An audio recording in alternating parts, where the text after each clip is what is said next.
I never thought being home alone would turn into the most terrifying night of my life, but that's exactly what happened. My name is Alex, and I live in a small one-floor apartment in downtown Seattle. It's a studio apartment on the ground floor of an old building from the 1950s. My roommate had gone home for the weekend to visit family, and I had the place to myself. Friday night was completely normal.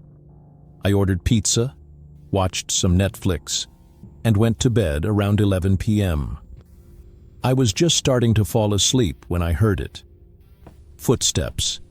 Heavy, slow footsteps coming from directly above me. I opened my eyes and stared at the ceiling, listening. The footsteps were clear and deliberate, walking from one end of the apartment to the other, right above my bed.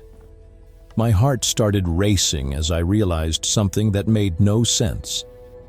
I live in a one-floor apartment. There is no upstairs.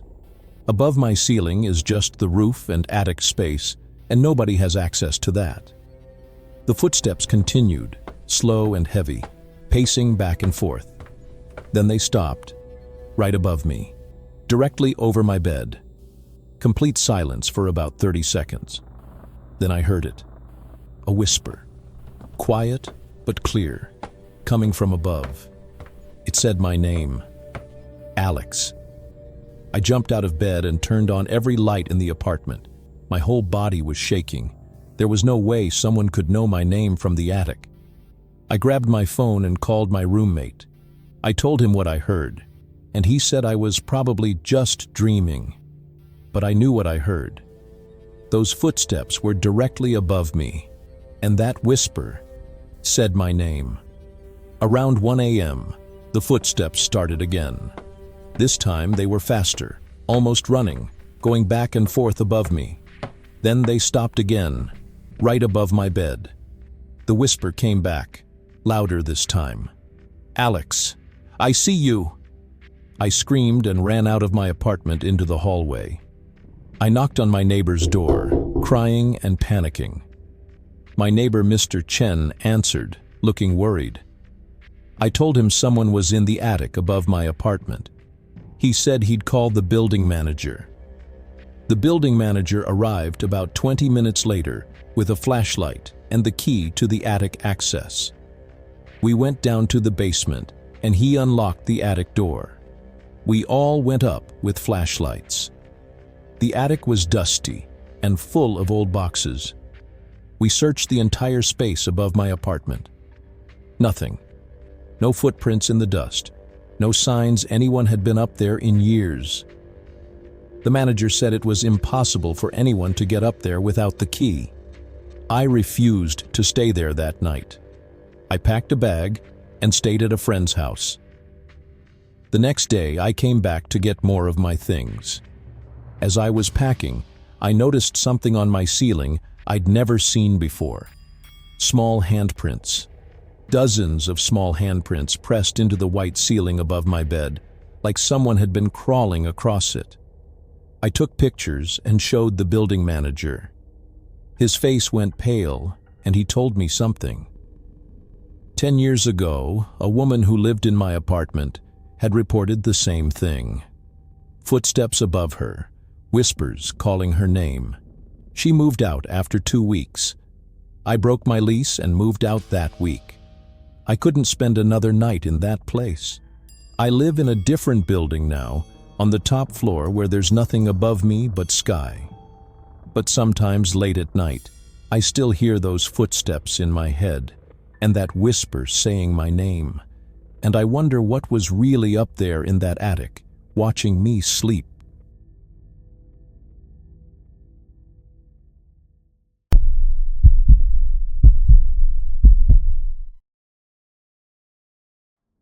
My name is Sarah, and I live by myself in a small house in suburban Michigan. I'd been living there for about 8 months, and everything had been completely normal. It was a quiet neighborhood, with friendly neighbors, and I felt safe there. One Tuesday night in December, I got home from work around 9 p.m. I made myself some dinner, changed into comfortable clothes, and settled onto my couch to relax. I wasn't planning to watch anything specific. I just wanted to unwind after a long day. I sat there scrolling through my phone, enjoying the peace and quiet. The house was completely silent except for the sound of the heater running. Then suddenly, at exactly 10:47 p.m., my TV turned on by itself. I looked up, startled. The screen showed static, that black and white fuzzy noise you see when there's no signal. I figured maybe I'd accidentally sat on the remote or something. I reached for the remote on the coffee table to turn it off, but before I could press anything, the static cleared. What appeared on the screen made my heart stop. It was a camera view of my living room. My living room.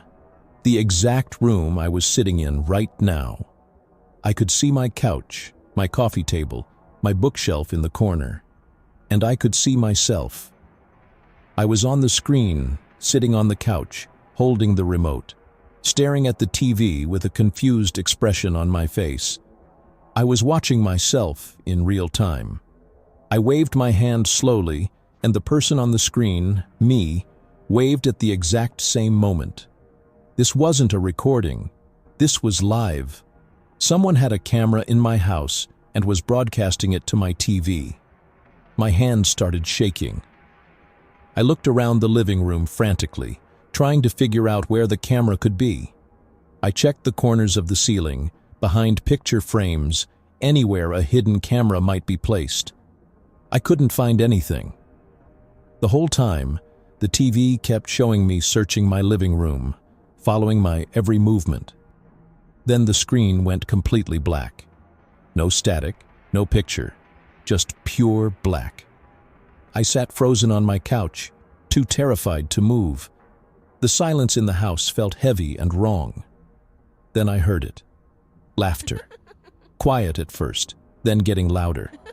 It was coming from behind me, from somewhere in the house. It wasn't coming from the TV speakers.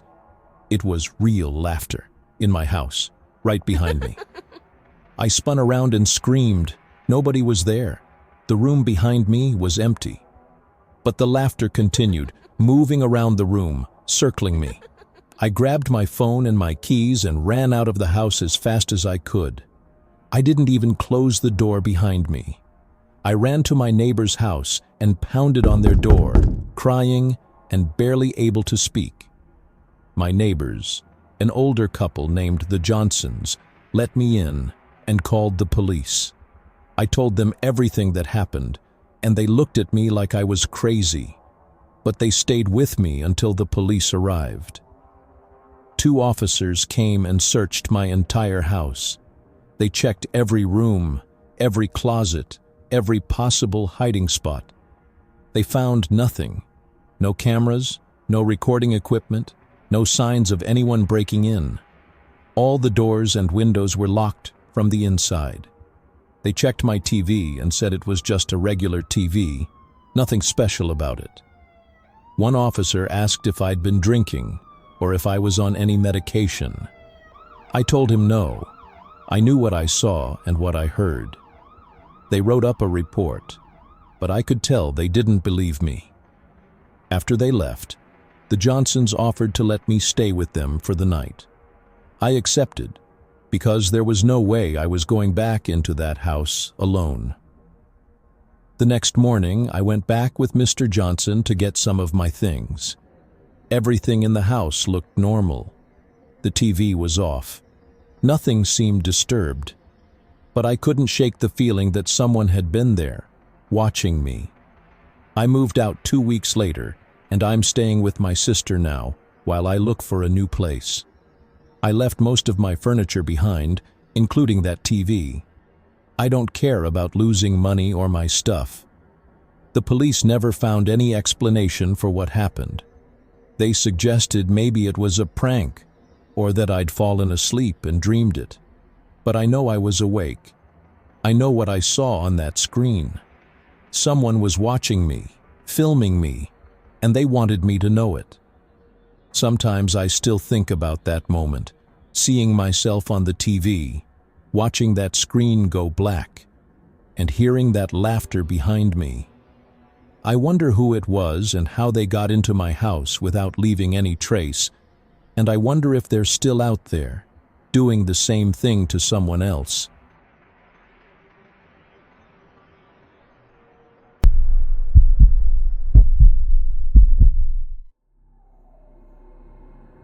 My name is Michael, and I live alone in a small house in Portland, Oregon.